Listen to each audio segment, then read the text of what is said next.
What's going on, bottom line viewers? It's Mitch back here with a NFL power ranking video. In this video, my post-free agency power rankings, ranking every NFL team from the worst, number 32, to the best, number 1. In this video, I'm going to discuss how certain teams have improved, certain teams have declined, and where these teams could potentially still look to get better during the draft and the rest of the NFL offseason. Of course, these teams aren't finished products. We are still far away from September, but this is kind of where I feel your team stands at this point in the NFL offseason calendar. So if that sounds like a good time, don't forget to spike that like button and subscribe to the channel for more BLV NFL rankings just like this. Also, hop in that comment section and let me know where you think your team belongs in the power rankings post-free agency from number 32 to number 1. Let's kick off my post-free agency power rankings with number 32. The worst team in football, in my opinion, is the Houston Texans. There's no doubt about it. This is the worst roster in football right now where we stand this offseason. The Texans, Davis Mills at quarterback, encouraging rookie season. But is he a franchise quarterback? No.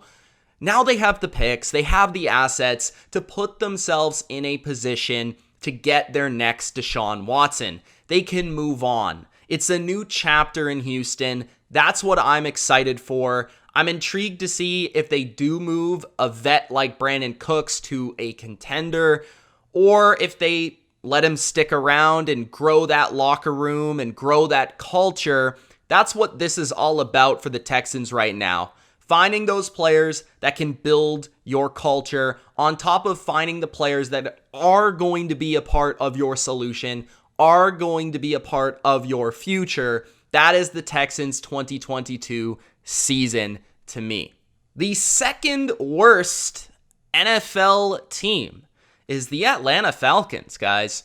This has been a crazy offseason for the Atlanta Falcons with the news about Calvin Ridley, with the pursuit of Deshaun Watson, and then trading their franchise face, the face of the franchise for so many years, Matt Ryan. This is why Atlanta is second to last, and in my opinion, the worst roster in the NFC. Matt Ryan's no longer there to prop them up.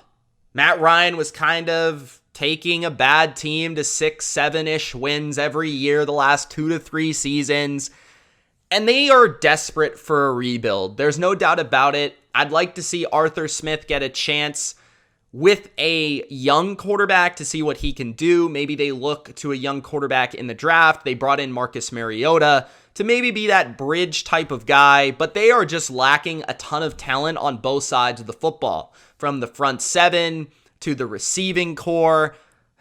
You lose Russell Gage, no Calvin Ridley. Like, Zacchaeus is your number 1 wide receiver. Kyle Pitts is promising. AJ Terrell is promising. They have a couple cornerstones, but they don't have a ton. They need a lot of work. So we'll see how Atlanta navigates this season of a rebuild in 2022 and move forward in the next era of Atlanta Falcons football. The number 30 team in the NFL is the Seattle Seahawks. Seattle without Russell Wilson is quite simply a bad football team.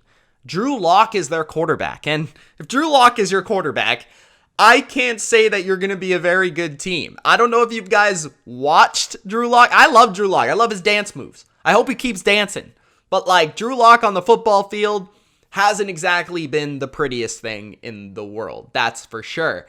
Seattle still lacking a ton of talent on defense. It's been a far cry from the Legion of Boom the last couple of years.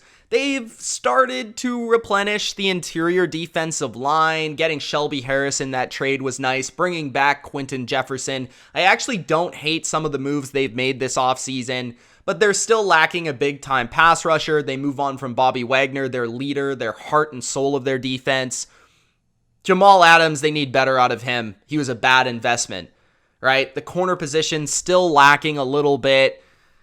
Offensively, you've got weaponry there. We'll see what they do with DK Metcalf. That's kind of a confusing situation. The offensive line still hasn't really gotten much better.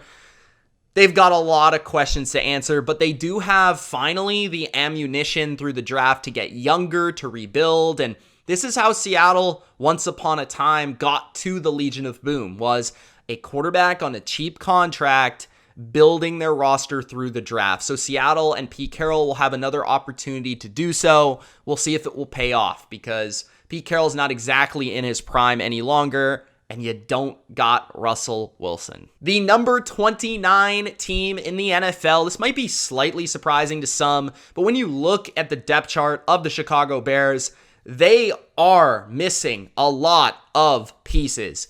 I like some players on their team. I think Justin Fields could actually be a promising young quarterback, and I wasn't even somebody that was super high on Justin Fields coming out of the draft, but he did show enough flashes in his rookie season to suggest that he does have potential, but the Bears have it's almost the sins of the father in a way, where the old front office, the old coaching staff made so many mistakes with their money, their assets, building around just their young quarterback, and now this new regime has to make up for all those mistakes. On top of that, they're kind of switching schemes on the defensive side of the football, so they get rid of guys like Khalil Mack. It doesn't appear Akeem Hicks is coming back.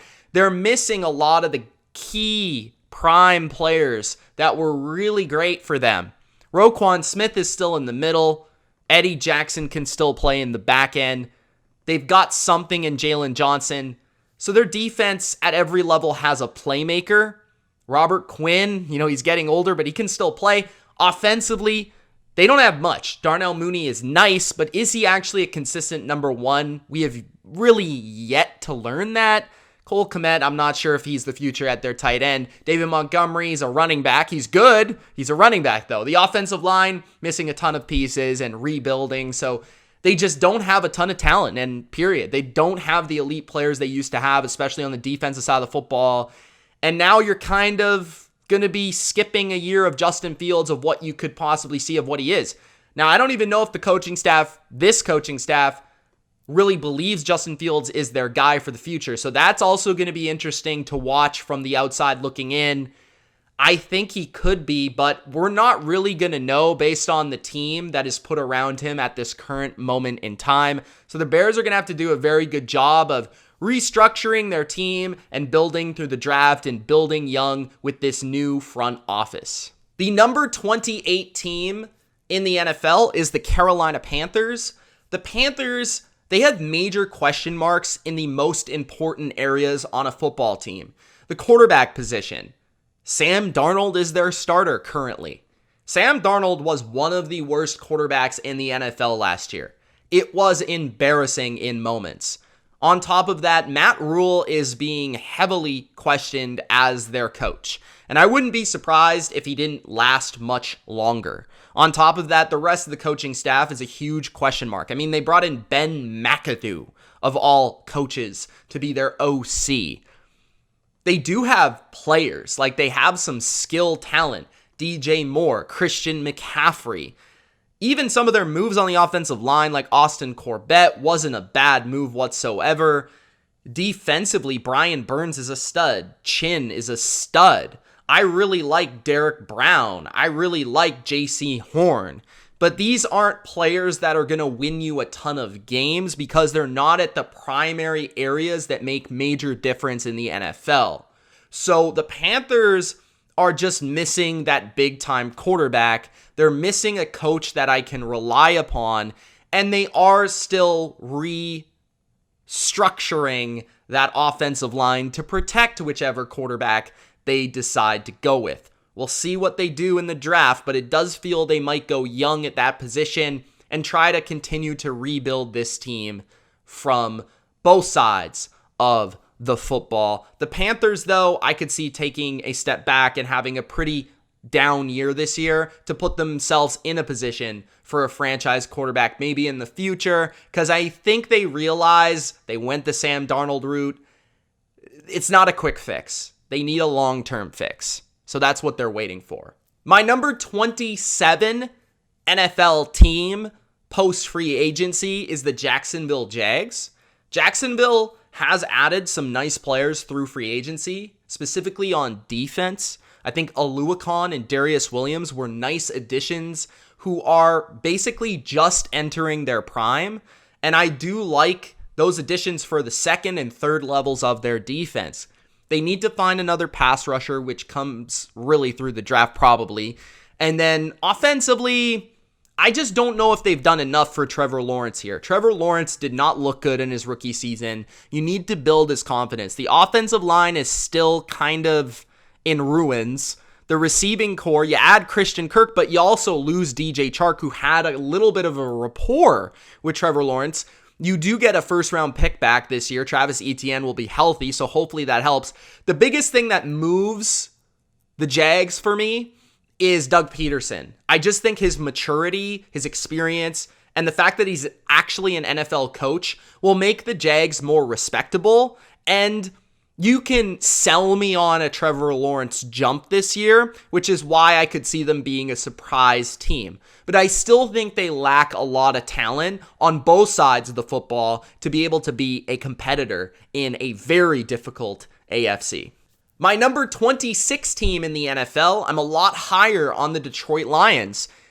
After their free agency, what I saw from last season, just thinking about the young players and pieces they do offer, I think Detroit is going to be a very competitive team in 2022. Do I think they're going to be good? Absolutely not. Do I think they're going to be competitive? Yes, I do, because I think they built their team in the right way. I like their offensive line. I think their offensive line is quite strong with a number of young pieces that you can build upon. And their defensive line, I think, is decent, and they could add to that in the draft to really get a difference maker for that defense. So I feel that their line of scrimmage talent and ability sets themselves up to be in a lot of close games this year. Once again, Jared Goff is serviceable. I don't think he gets the credit that he deserves for at least not being terrible. You could do a lot worse than Jared Goff, and I've already talked about a couple of them in this video. The receiving core is better than it was last year. You add somebody like DJ Chark, which takes a top off a defense. If he's healthy, he can be a 1,000-yard receiver. TJ Hawkinson, DeAndre Swift in the backfield at tight end. And you have some nice compliments to that as well with St. Brown.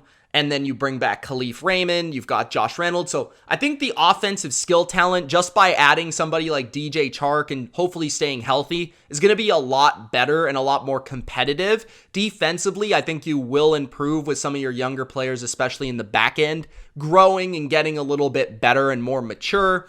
So I just think the Lions are just going to take a bit of a step forward logically from where they were last year. It's not going to be massive or anything, but I would like to see, and I do think we will see, a step forward from Detroit this year. At number 25, the New York Giants. Now, I'm going to be honest here. People have called me biased towards the New York Giants. I'm not quite sure I can get all the way there, but maybe it's just that I see this team a little bit differently from others. Do I look at their roster and go like, wow, it's amazing? No, I don't. Certainly their roster has holes. Pass rusher still on the offensive line, and those are the two primary positions. I'm a little bit worried if they trade James Bradberry that I'm going to have to move them back on these power rankings, because that's certainly a big move if it happens. But they have enough pieces and talent, and they were competitive enough last year when they were healthy, where they get a new coaching staff. I like Brian Daboll a ton as a coach, and I love Don Martindale as a DC. They had one of the worst coaching staffs in the NFL last year, mostly offensively and head coach-wise. You improve greatly just by coaching. I think that improves Daniel Jones. I think that improves the offensive line. As long as the receivers and the skill weapons stay intact, this is a competitive team, because Don Martindale is going to put them in position on defense to be competitive. Their offense has talent, and Daniel Jones has shown enough flashes with a better offensive scheme around him. He can make plays. So that's why I believe in the Giants. It's not because I I like them or whatever. It's just I feel they've greatly improved in one of the two most important areas that you can improve, which is coaching or quarterback. And I think their coaching makes their quarterback better. And I just feel like the Giants are going to be a lot more competitive than people think and kind of an up for grabs division. So we'll see what they do in the draft because they have a lot of assets, a lot of picks. I'd like to see them work on the pass rush and work on the offensive line, and I'm sure they will. But I am definitely excited for the future of G-Men football. We're going to stay in New York, or some people may say New Jersey. I know that New Yorkers get all up in arms about this stuff, guys. They're called the New York Jets, okay? Not the New Jersey Jets, so they're New York Jets. The Jets, Jets, Jets, I think are actually super underrated entering the draft season and potentially even entering this season. I'm a believer in Zach Wilson. You guys know that if you saw my analysis on him coming out of the draft. I think he will probably end up still being a good quarterback in this league. And I saw enough flashes at the end of last year to suggest a big jump coming in year 2. I also was never impressed by their offensive scheme, and I might not be in 2022 either. And Robert Saleh certainly has to prove me wrong because I'm just not a huge fan of either side of the football coaching. But the talent is there. Like I said, Zach, I'm a fan of. He's got all the arm talent in the world. He's got the athleticism. He can make this work with a good offensive line now. This is a good offensive line, guys. You look at what they've been able to do. They add Lincoln Tomlinson already to Elijah Vera-Tucker, Becton, McDermott. They've got a good offensive line now. They can run the ball a little bit because of it. They can protect young Zach because of it. If they can add a dimension at wide receiver, which they were trying to do with Tyreek Hill through a trade, through the draft, then they could take even a bigger jump here. I think they've got Corey Davis and Elijah Moore and Braxton Berrios, a trio of receivers that I think have to be respected. They got better at tight end with CJ Uzoma and Tyler Conklin, and they've got a promising young back in Carter. Defensively, their defensive line's one of the best in the NFL. Just look at their depth chart. And their front seven is going to keep them in games competitively because of that. Their secondary still leaves something to be desired, but it's better with Whitehead and Reed. So the Jets are actually a sneaky, pretty talented roster with a lot of young, good players. So I could see the Jets taking a big jump this year, and I wouldn't be that surprised. Now, even if they don't and they just become more competitive across the board, that's still worthy of a 24 spot in my opinion here. I like the Jets roster and I like what they're doing, which sucks for me to say because I'm a Patriots fan. At number 23, the Washington football team. Now, I'm not super excited for Washington this year. Maybe they make the playoffs. That wouldn't surprise me that much. Bringing in Carson Wentz, though, it's an upgrade. If you evaluate Washington's offseason, I understand that maybe they give up, considering what Baker Mayfield's probably going to go for, maybe a little bit too much, and considering what Matt Ryan went for, maybe a little bit too much on the open market there in a trade. Maybe they jumped too early, but Wentz is a huge improvement over what they had at quarterback before. There's no doubt about it. His talent is there, and they can make that work well enough for them to maybe squeak out 8 to 10 wins. I wouldn't be shocked with a defense that has this much talent on their defensive line. It can take over a game the way they can. And their offensive line not being terrible, them having Terry McLaurin and Antonio Gibson and Logan Thomas and some receivers to throw the ball to, they can be an interesting team in 2022. It's more about the long term. I look at a team like the Jets where I'm kind of excited for it. The Washington football team, it just feels like they're kind of stuck in the average, in the hunt territory, but that still has to be given enough of a ranking here. And I feel like they are on that edge of potential NFC playoff team status. I really do, because they have the talent and because they have upgraded at quarterback, no matter what you think about Carson Wentz. My number 22 team in the NFL is the Pittsburgh Steelers. They still do not really have the solutions at corner, although I like that they brought back Witherspoon. That was a nice add. Linebacker gets better with Miles Jack. Defensive line is still a monster to deal with, and I could see Highsmith taking another step forward. Hopefully Tuitt can finally stay healthy, but we know what TJ Watt and Hayward can do. Offensively, their offensive line's better just simply by adding James Daniels, period. I love that addition, but they did more to even improve it. And then the weaponry is still very good, as it always is in Pittsburgh, from the running back to the tight end to the two receivers, Claypool and Johnson. And then Mitch Trubisky, my guy. I'm a fan of Mitch Trubisky. I hope he does well.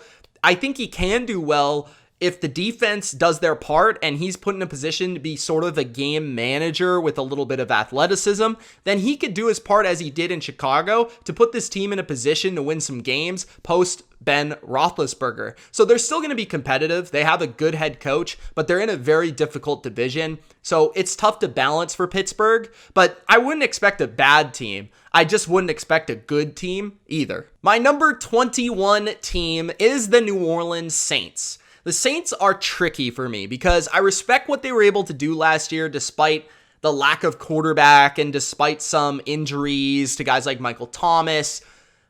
But then you lose Sean Payton, who was kind of like the identity of this team. I feel like he was the guy that put them in a position to win so many of these games that they probably shouldn't win. So then you move on and you go to Dennis Allen, who I respect a ton as a DC, but how does him shifting from DC to head coach affect this team? How do they keep together this scheme, this offense? Jameis Winston off an injury being their starter. Michael Thomas coming back should help, but they lose Teron Armstead. So there's a lot of pieces to juggle there. Offensively, I think they're going to be about average, maybe a little bit below average. I just see Jameis kind of being that same quarterback he was a year ago. A little bit conservative, keeping them in games, run the football, stay balanced, be defense first. I think that style works for the Saints with this current roster. Their defense is still pretty strong and will be one of the stronger ones in the league. They're well coached. They're good, but then Malcolm Jenkins retires. That should hurt the safety position. I think the Saints are going to be competitive. I don't know if they're going to make the playoffs, but they are certainly the second best team in their division, so that helps. My number 20 team post free agency is the Patriots. The New England Patriots, I've gone on record saying they will suck in 2022. Now, I'm a little bit dramatic sometimes, and I get a little bit crazy sometimes. Do I think the Patriots are actually going to be terrible? No. Do I think they're going to pick in the top 5? No. Would I be surprised if they picked in the top half? Absolutely not. This roster is pretty average. It's pretty smack dab average. They have, limited holes on their team, but they don't have a lot of elite players. And that's something that does bug me in a post-Tom Brady world, where that might work when you have Tom Brady elevating everybody. But when you have a young quarterback and entering his second year like Mac Jones, you're just asking too much from him. Mac last year in a lot of games was their best offensive player. And you simply can't ask that from your young quarterback to be your best offensive player. You just can't ask that. So defensively, they were supremely disappointing at the end of last year. They lived up to the billing early, and then they lost Stephon Gilmore to trade. I thought he was going to come back. Jonathan Jones gets hurt, and the secondary kind of derailed, and they kind of lost their steam up front. So what does Bill do to evolve this defense? It looks like he's going to add more athletes. Mac Wilson, the trade from Chase Winovich and the Browns, and then you add Jabril Peppers as a hybrid sort of linebacker safety type box player, along with Kyle Duggar and Adrian Phillips and Devin McCourty. That's probably the best safety position in football. The corners are lacking, but you bring back nostalgia with Malcolm Butler, so I'm hoping for 1-yard line interceptions. But the defense should be solid and competitive. It's a Bill Belichick defense. I wouldn't be surprised if it's top 10, especially if they could add something in the draft. And then offensively, they're just kind of average. You lose Josh McDaniels, which could be a massive loss, especially considering you're asking Joe Judge and Matt Patricia to take on a bigger offensive role. I don't know about that. But their run game should still be good. You lose Shaq Mason on the offensive line. You still don't have a number 1 wide receiver. You need more top players, guys that actually command respect from a defense on that side of the ball for Mac to really, truly take that next step. But I believe in Mac. I believe in Bill. I think they have the two main things there, and the young quarterback is growing. I just don't know if it's enough at this point for them to be a competitor, a contender, an AFC playoff team. They're on the outside looking in, but they are the Patriots with Bill Belichick, so you can't really count them out either. Number 19 is the Arizona Cardinals. This might be slightly surprising to some, but I do feel like some people have lowered their expectations for the Cardinals since the Kyler Murray drama of this offseason, but that's really it for me. They've kind of declined. They've lost a couple players on offense, defense, Chandler Jones, Christian Kirk, and they're just not that good. I mean, last year, they just weren't quite where we thought they might be. There was huge momentum for them early in the year. Everyone's like, they're the best team in the league, although BLV said no. And then at the end, when you get to the playoffs, they're like the easy elimination of the group, basically. So the Cardinals are still a far ways away from being a contender for the Super Bowl. Kyler Murray is the best thing they've got going, along with DeAndre Hopkins. But their defense, it wouldn't surprise me if they take a step back after losing Chandler Jones, and the secondary is still highly questionable. Offensively, they don't have a lot of weapons anymore, and their offensive line is just average. Their running game is just average. Their scheme is highly questionable. With the more that teams study it, the more that teams kind of have a handle on Cliff Kingsbury and what he's doing. So I'm worried about the Cardinals this year. I could see them taking a big step back, and that could spell the end for Cliff Kingsbury, honestly. My number 18 team post-free agency is the Philadelphia Eagles. Now, I was high on the Eagles pre-free agency for what they could potentially accomplish throughout the offseason. And they still have the draft to be able to do some damage here. There's no doubt about it. But we're ranking draft, post-free agency. And they only really made one significant move, which was adding Hassan Reddick, which was significant. Like, he's a great player, and he definitely makes their pass rush fearsome. And I see the Eagles being a team that's kind of like last year, on the fringe of the playoffs. And if they gave the Cowboys a run for their money in the division, it wouldn't surprise me. But it kind of comes down to Jalen Hurts and his development and what we see from him in his basically third season now. Hurts could take a step forward. He could be the same guy. And this is the season that will dictate if he's the franchise quarterback. The offensive line's strong. The defensive line's strong. The secondary, I still think, is lacking. Just my opinion. I do think they've improved at linebacker, maybe slightly. And then offensively, they're still missing a couple weapons. So the draft will really indicate where the Eagles are trending. It should be upward, but they did face a pretty easy schedule last year that also inflated how good they actually were. So the Eagles are tricky for me, but I definitely put them in position to potentially be in the wild card once again. At number 17, a team that I definitely think got better is the Minnesota Vikings. The Vikings, I think, got better from a coaching perspective. Their offensive scheme will be more diverse, more dynamic under Kevin O'Connell. I think I like the new staff, the new front office, and their direction. Zadarius Smith was a great add to the edge to complement Danielle Hunter, a big time move for them because they were missing that next Everson Griffin guy, right? That number 2 that could just absolutely explode. And that was a big part of the Vikings' success in that mid 2010s territory, right? I feel like the Vikings offensively are going to be pretty dynamic and tough to stop with Jefferson, Thielen, Cook, Irv Smith, and this new offensive scheme. And look, Kirk Cousins is highly efficient. You might not love him, but he is highly efficient. Defensively, they bring back Patrick Peterson. They signed Chandon Sullivan. I do like some of their moves that they've made. And I feel like, again, Hicks at linebacker, that's one I almost forgot. The Vikings feel like a team that realized the NFC is not very good and that they're kind of like a fringe playoff team. So they said, why not? Let's spend some money the first year with Kevin O'Connell. Let's make an impact. Let's win some games. And maybe they're not a Super Bowl team, but they certainly deserve the respect of being a playoff caliber team with the amount of talent that they have on both sides of the football. My number 16 NFL team entering 2022 is the Miami Dolphins. The Miami Dolphins, they made moves this offseason and they got significantly more talented. But the question is, do they have the quarterback to really get them where they want to go? And that's the question. That is the question for me, because I look at their team and I think they're mostly all the way there. Like, could they add another couple offensive linemen? Sure. But that's really it. Like, that's it. They got the tight end. They've got 2 dynamic receivers and a couple others that are pretty darn good as well. They've got running backs that fit the system and are dynamic, Edmonds and Mostert. They've got Armstead now at left tackle, Connor Williams at guard. They've gotten better in a lot of areas. The defense was already good, and they have budding star in Javon Holland in the back end, some younger players still developing in the front seven. I think that the Dolphins roster-wise are super impressive. Like, I wouldn't be surprised if I ranked them in the top 10 rosters in the NFL entering this year. But Tua, I just feel like, this is just how I feel, is restricting them from being a true contender. Can they be a playoff team? Absolutely. I just don't know if he can take them to contendership this year, and I don't know if he ever will. So we'll determine that. We'll find that out this year. That's just really how I feel. I think the Dolphins are super talented. They're in a position to be the second best team in their division and a playoff team potentially, but their quarterback and their new coaching staff as well, which I haven't brought up yet, is also highly questionable because is it actually going to be better than Brian Flores?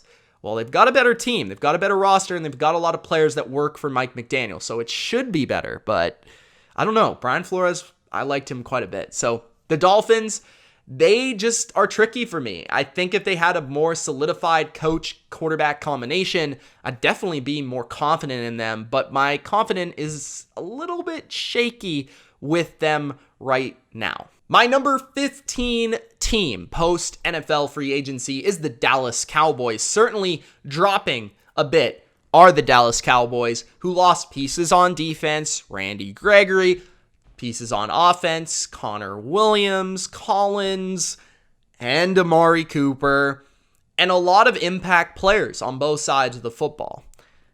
I'm not sure how confident I am in Mike McCarthy from a coaching perspective, and I wouldn't be surprised if they moved on from him after this season. And I'm not surprised if the Dallas Cowboys missed the playoffs. I really am not. I understand that they're the favorite for a weak NFC East, but the NFC East might be the second best division in the NFC right now. I mean, the other teams aren't terrible. Like, if another team won this division, I wouldn't be super shocked. That might be surprising to some Cowboys fans out there. They do have the best quarterback in the division. They still probably have the best offense in the division. And their defense, they cause turnovers, they make plays, they can fly around. Dan Quinn does a good job. I still like Kellen Moore, despite Cowboys fans hating him. I feel like they've got pieces, and there's no doubt. And they can still be a competitor and a borderline contender in this conference, but that's just how I see the spectrum for the Cowboys. It just feels like every second year the Cowboys disappoint. When they have some sort of expectation, they disappoint. And now that they've lost some pieces, they might have to take a step back before they take another step forward, similarly to how they did in 2020 for 2021. So, Cowboys, you could really talk me into either side, and I would believe you.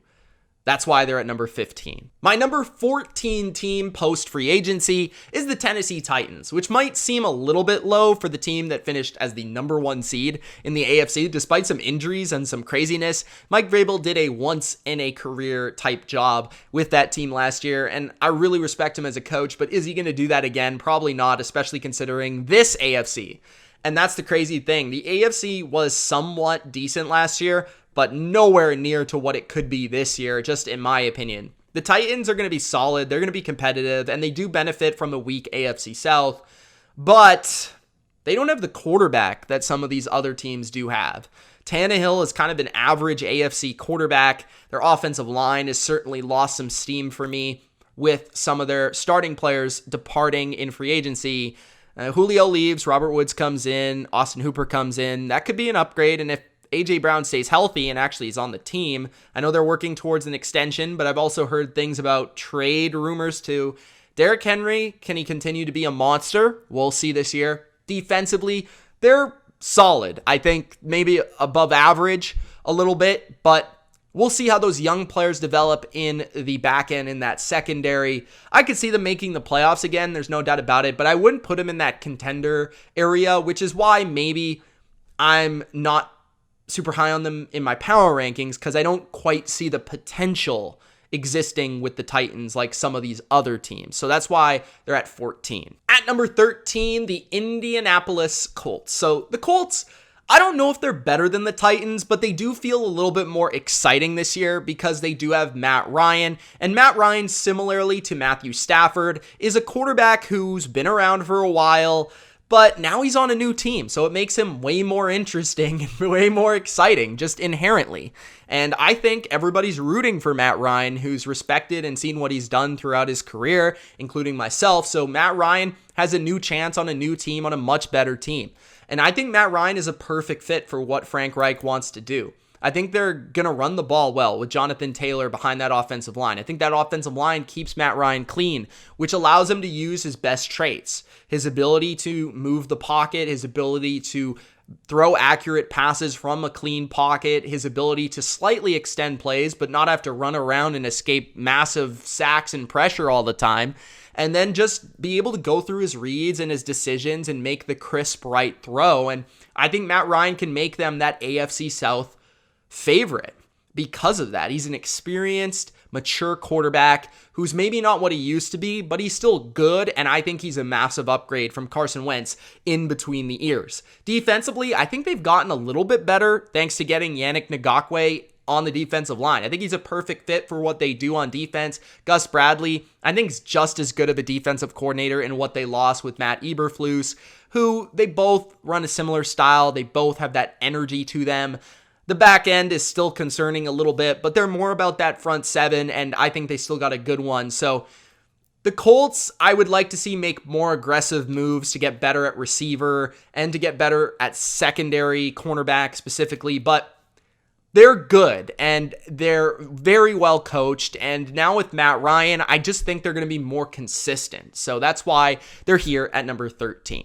The number 12 team in the NFL post-free agency, which this is real tricky, the Deshaun Watson Cleveland Browns. Because Deshaun Watson, I have no idea how long he's going to play this year. I don't know how many games he's going to play this year. I don't know how relevant he's going to be this year. I don't know what that's going to do to this team. So there's a lot of questions for just Deshaun Watson, period. What's he going to look like after a year off? He's a great athlete. He's a great player, so he should look good. But what is it going to look like with Stefanski? How's it going to look with Amari Cooper? There's a lot of things that can get you very excited, but can also get you worried a little bit. So they're kind of up in the air. I don't love what they've done with their defense. I think they should look to improve the interior defensive line, the defensive line, period. And they haven't really done that yet. So I'm waiting for them to do that. And I've got to evaluate what I see right now on that depth chart. I think their secondary is solid. I think their linebacker level is maybe a little underrated. Offensively, the offensive line is there, but they lost their center, right? And then wide receiving core still needs a number 2 receiver to me. But they've got pretty much everything else. I like Njoku. I like Chubb. I like Hunt. I like Stefanski. I don't love the defensive coordinator or the scheme. I think they're good, but I do think that people could maybe overrate them because they've disappointed me a ton. Maybe that's where I'm coming from. But I just don't know if their defense has truly entered that elite status that we thought they might.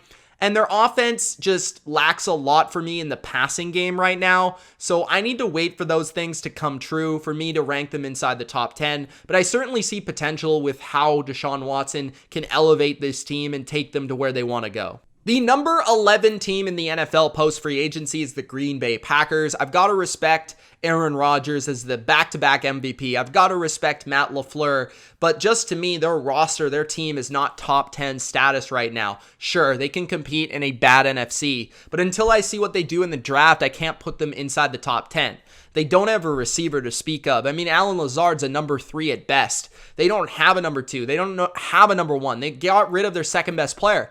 Their offensive line is solid, but it's not fantastic. It's not going to be able to carry a team with bad receivers. It just isn't. Robert Tonyan's back, which will help a little bit with that chemistry for Aaron Rodgers. Their running backs are phenomenal, but running backs here. Matt LaFleur is a great play caller. He can scheme people open. He can work some things, but they need some targets for Aaron Rodgers for me to put them back inside that top 10. Defensively, they're good, but they're not great. They're okay. Their secondary, I like. Their front, they can be ran on at times. I still think, I like what they've done with getting back Devondre Campbell. I think the addition of Jaron Reed could pay off, maybe, but they get rid of Zadarius Smith, right? So I think the Packers are certainly losers of this offseason. They were a top 5 team. They've moved certainly outside the top 10 for now, but can the draft maybe put them back in the top 10? We'll have to see. But the Packers, they're lucky they're in a bad division. They're lucky they're in a weak conference, because if they were in the AFC, I'd probably be even more down on them based on their current roster and their projection. Entering the top 10, this might be a little bit surprising. The Kansas City Chiefs are only my number 10 team. It's a lot like the Packers. They just disappointed me with their ability to improve this offseason. They've certainly declined this offseason, and I think the Chiefs are kind of willingly declining for 1 year to hopefully get better in the future. But losing somebody like Tyreek Hill is just going to make you worse automatic. It's going to make you a totally different team. So I'm very intrigued to see how Andy Reid evolves the Patrick Mahomes offense, because we've never seen Mahomes without Tyreek Hill to an extended period of time, to a big sample size, and how that's going to look with this team. Do they shift towards more power running, working that offensive line, more play action, more Donovan McNabb, Andy Reid offense? Or do they stick with Mahomes and maybe they go to more of a short passing attack? I'm not sure. We'll have to see. Maybe they mix in both. But Juju Smith-Schuster comes in. Valdez-Scantling helps replace some of that speed. Mecole Hardman should take a bigger step. And Travis Kelce is still there. Plus, they had Ronald Jones in the backfield. So their offense will still be good. But it's not going to be the phenomenal, scary unit that it was thanks to Tyreek Hill. There's no doubt that takes a huge chunk out of what the Chiefs were. And their defense is not very good on paper. Their defensive line is really only Chris Jones. They have yet to bring back Melvin Ingram. Their linebacker level is average. Their safeties, Justin Reed was nice, but Tyrann Mathieu's gone. And Daniel Sorensen, thank God he's gone. The cornerback position is a big concern for me, because that's really where they were really bad, like in 2018, and they couldn't cover anybody. And I'm starting to be concerned with, I know Spagnuolo's a good coach and he can fix things, but I don't know. They really are lacking some corner talent. So we'll see what they do in the draft. Do they attack corner and wide receiver? What do they do? So I think the Chiefs, I understand, but I don't at the same time, because they were a team in the Super Bowl window and they've kind of taken a step back to take a step forward in the future, but just know that step back is coming in 2022. The number 9 team on my post-free agency power rankings is the Baltimore Ravens. Now, I've heard that Ray Lewis wants to come back from retirement, which that would be something. Just kidding. I think he's kidding too, but I mean, that's one of the greatest. That's the greatest, maybe middle linebacker of all time, respect to Ray Lewis. But the Baltimore Ravens have been flirting with another linebacker. That is Bobby Wagner. We'll see if they can add him, but I've been lowering my expectations for the Ravens after I thought they signed Zadarius Smith, where I was like, ooh, I'm really excited about the Ravens prospects. But now when I really look at it, I've got to wait to see what they do for the rest of the offseason and the draft. So offensively, I think they're good. Like, I think they're secure. Maybe they could use a third receiver, but number 1, number 2 is established. Brown and Bateman. Mark Andrews is a stud. Running backs will be back, Dobbins and Edwards, and the offensive line's improved with Morgan Moses. So I like overall what they've done on the offense, and it looks to be good for Lamar in 2022. But the defense, okay, so you get Michael Pierce back, but Calais Campbell is still a free agent, right? Brandon Williams, still a free agent. You didn't get Zadarius Smith, so your edge position's still questionable. It doesn't have an elite talent. Linebacker's never been very good for the last couple of years. Corner is still good, but you lost some depth with Young being released, Averett being gone and relieving to the Raiders, but Marcus Williams adds to safety. So there's some give and take. I think a lot of people are trying to hype up the Ravens right now, but I think for people to say they might be a little far away in just such a good AFC right now. So I think they're a top 10 team, and I think they're very competitive, and they've got a great quarterback and great coaching, but I still need to see what they do for the rest of the offseason to be truly invested in the Baltimore Ravens this year. My number 8 team in the NFL post-free agency, this is a little bit surprising to some, is the Las Vegas Raiders. I know that some people might be excited for the Raiders, but they're not going to be as bullish as I am about these Raiders. I kind of have a little bit of like a 2019 49ers vibe about the Raiders a little bit, because I think Josh McDaniels is just really taking this opportunity, and I think it means so much to him after the way that people have talked about him in the days with the Broncos and not taking the Colts job and backing out of it.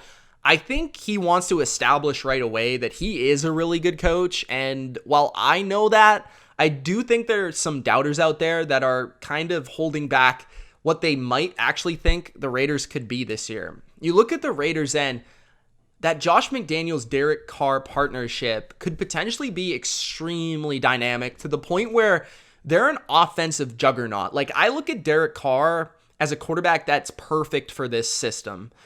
His way that he can read a defense and go through things and read coverages and go to the right receiver consistently, on top of his ability to extend plays and his accuracy as a passer, I think Derek Carr's confidence in the pocket is going to give Josh McDaniels a lot that he can do with this offense, on top of having arguably the best set of weapons in the NFL, from the backfield with Josh Jacobs to tight end with Darren Waller to the slot with Hunter Renfrow to Devontae Adams and Bryan Edwards, and the list goes on. The Raiders are going to be super tough to cover, and they can beat you in a variety of ways, from power run to play action to screen to spread, and I think Derek Carr is certainly going to benefit from that. Defensively, I think they upgrade coaching-wise. I think what they've added here defensively is massive from a scheme perspective. Then you have the players that they've added. Chandler Jones to partner with Max Crosby. Nichols in the middle. Then you go secondary with two of my favorite additions, Deron Harmon at safety and corner Anthony Averett.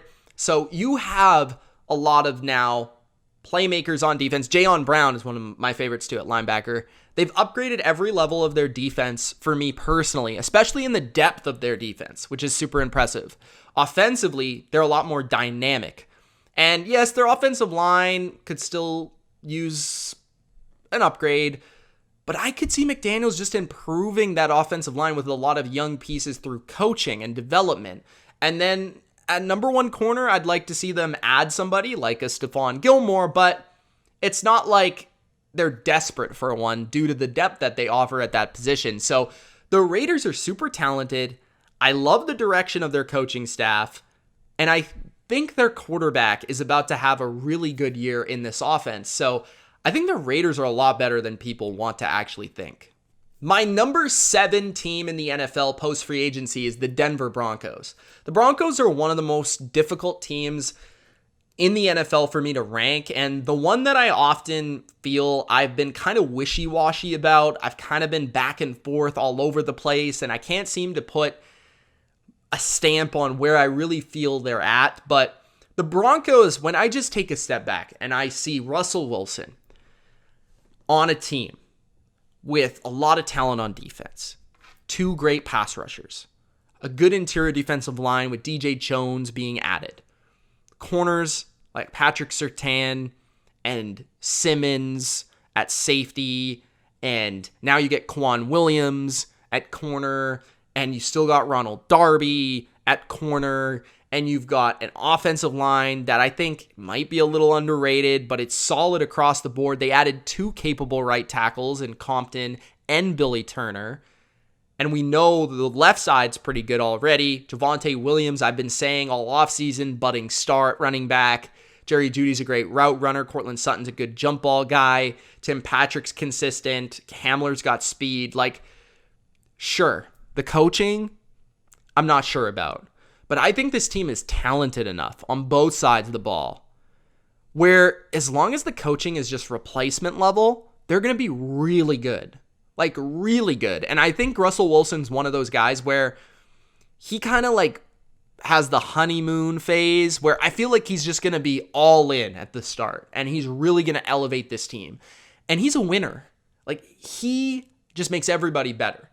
So I believe there's now like this winning attitude around this team. They know they're all in. They know they're going for it. And I'm starting to believe in Denver and their direction for the near future. The number 6 team in the NFL post-free agency is the Super Bowl champs, the Los Angeles Rams. This might be a little bit disrespectful for some, especially Rams fans out there. They've been all over me this offseason, but just to understand a couple things. Like, they've lost a lot of players.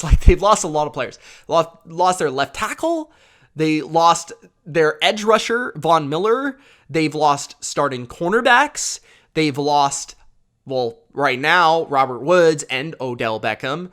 So are the Rams as good as they were on their roster? No, absolutely not. And then on top of that, they're the target for everybody because they're the Super Bowl champs.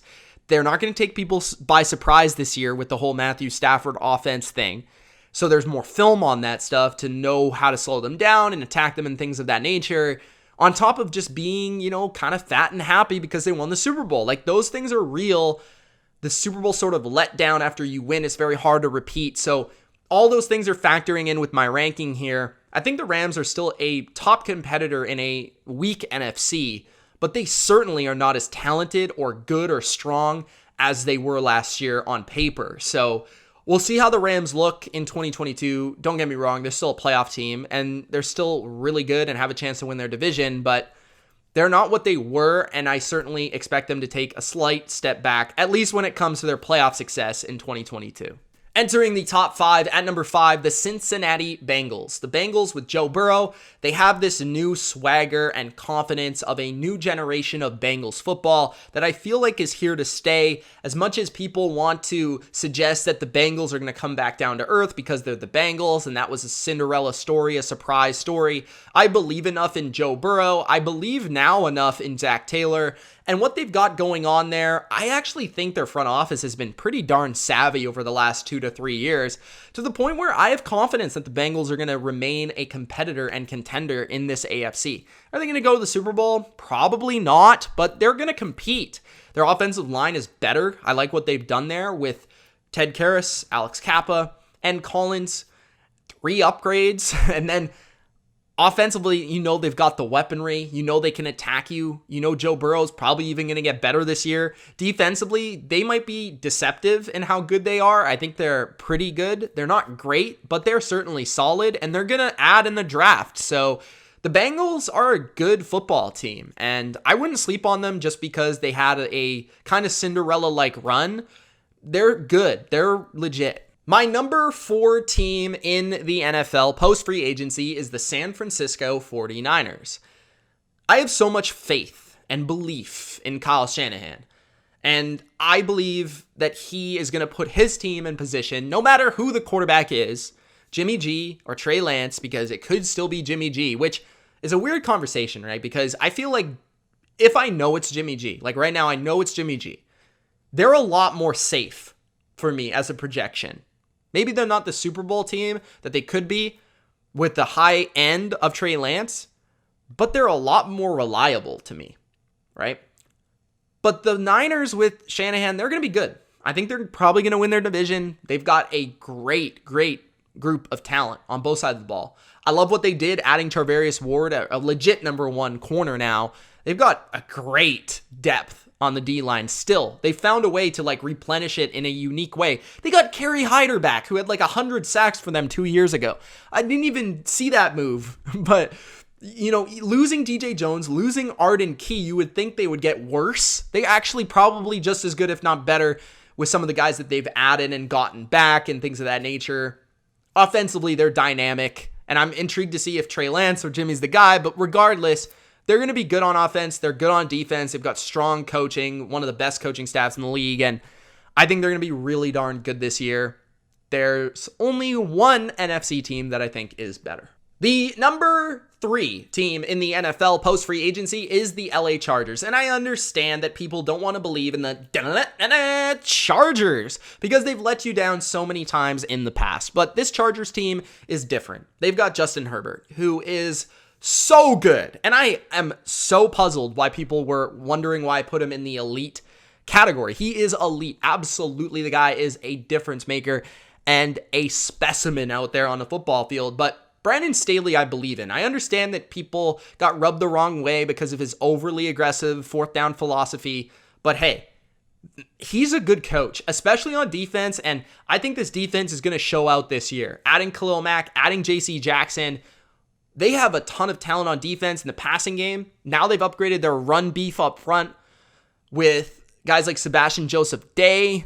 They can still add in the draft with a 1st-round pick that they didn't give up for Khalil Mack. And their offense is going to score because of Justin Herbert. The only thing that really worries me about this team is the right side of their offensive line and their offensive coordinator. Those are the 2 worries, the nitpicks. But regardless, they are super talented on both sides, and you can't really name a team that is better on offense and defense, just a well-rounded roster, than the Chargers. The number 2 team in the NFL post free agency and the top team in the NFC, in my opinion, is the Tampa Bay Buccaneers, led by Tom Brady, who came back this offseason. The Bucs are absolutely positively the favorites for the NFC, and probably because of that should be the favorite for the Super Bowl because of how difficult the AFC is to get through.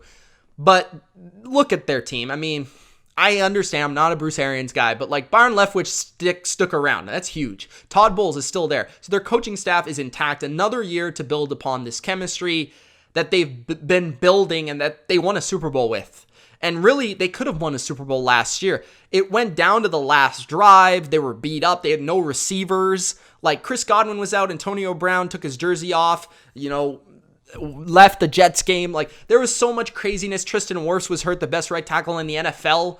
So they almost beat the Super Bowl champs, like literally that close to beating the Super Bowl champs, missing a ton of pieces. And they won the Super Bowl the year before. And like I said about the Rams, they're the whole Super Bowl fat and happy thing. There's just the injury luck.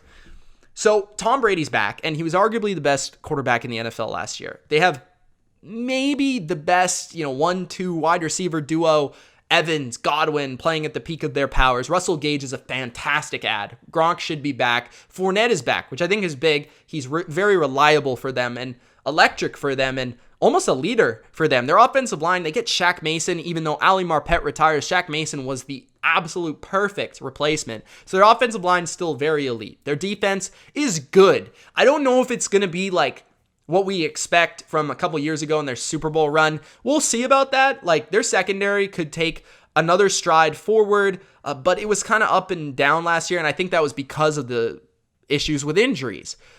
Devin White needs to play better, and I think he can, but they've still got playmakers there on defense and enough to make a difference and enough to put Tom Brady in a position to win a lot of games in 2022. And the number one team post-free agency is the Buffalo Bills. Josh Allen and the Buffalo Bills, to me, are the most complete team post-free agency and the one that I believe in the most to be favored as Super Bowl champions in 2022. Josh Allen's arguably the best in football at his position. The offensive line adds Roger Saffold to the guard position, which I think helps the running game. Could they still use a dynamic running back? Yes, we'll see what they do in the draft, which they still got draft picks. They still got tons of draft picks to utilize. Their receiving core is still very, very good with Diggs and Davis and adding Jamison Crowder. Isaiah McKenzie's the Patriot killer, and then you've got Dawson Knox and OJ Howard at tight end. So they've got plenty of weapons for Josh Allen to utilize. Now, Brian Daboll not being there, that's going to be interesting to watch, but I think Josh Allen is just so good and so special that I'm not sure how much it matters. Defensively, I think they could be better this year, and they were very good last year. Tre'Davious White is back. Von Miller makes them a big difference up front. He's just a game changer. He's a clutch player. And the interior D-line now, Shaq Lawson on the edge is back, but Jordan Phillips is very interesting with Ed Oliver in the middle. I think they've got plenty of depth with Gregory Rousseau from the first round last year.